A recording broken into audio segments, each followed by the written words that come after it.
Bonjour, bienvenue dans cette vidéo consacrée à la première étape de tout scénario pédagogique. Il s'agit ici d'établir des objectifs d'apprentissage.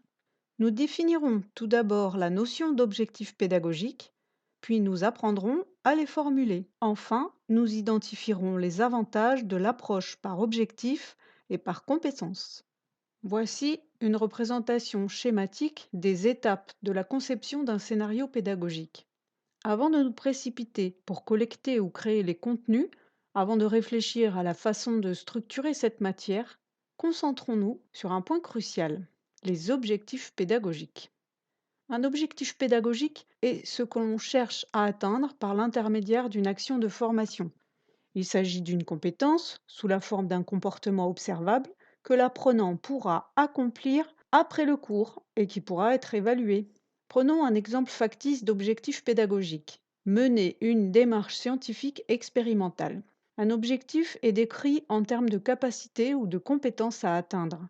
Elles sont formulées à l'aide de verbes être capable de, avoir compris et retenu.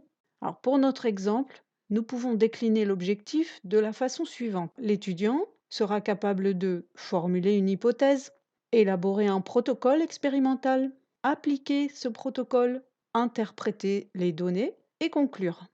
Certaines de ces compétences sont trop générales, elles doivent donc être déclinées en compétences plus précises. Pour formuler les compétences, on évite les verbes du type savoir ou connaître qui sont trop approximatifs. Des taxonomies peuvent vous aider à choisir le verbe le plus adapté pour exprimer l'objectif que vous visez. La taxonomie de Bloom, par exemple, permet de classer les objectifs pédagogiques en 6 types de compétences avec des niveaux de complexité croissantes. Ce modèle concerne le domaine cognitif, c'est-à-dire les objectifs relatifs d'une part à l'acquisition de connaissances et d'autre part aux capacités intellectuelles qui permettent l'utilisation de ces connaissances. Il existe d'autres taxonomies selon si les compétences visées relèvent du domaine affectif ou du domaine psychomoteur.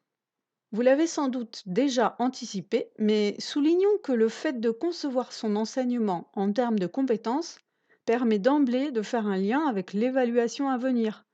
La compétence que vous cherchez à développer, c'est celle dont vous vérifierez l'acquisition en fin de parcours.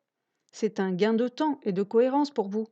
Sans compter que les objectifs pédagogiques facilitent la communication entre l'enseignant et les étudiants, puisqu'ils précisent les apprentissages à faire, les actions à accomplir ou les performances à atteindre. L'étudiant sait précisément ce qui est attendu de lui.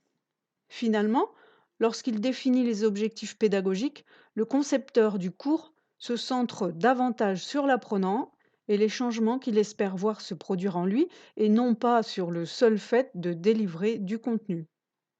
La première étape de conception d'un cours en e-learning est celle de la définition des objectifs pédagogiques. Ils se déclinent en compétences exprimées sous forme de verbes et correspondent à un comportement assez précis observable chez l'apprenant. Cette méthodologie facilite l'évaluation des étudiants et la clarification des attendus. Lorsque les objectifs sont fixés, il est temps de préciser la structure et les contenus du cours. Et cela, c'est dans une prochaine vidéo. À bientôt!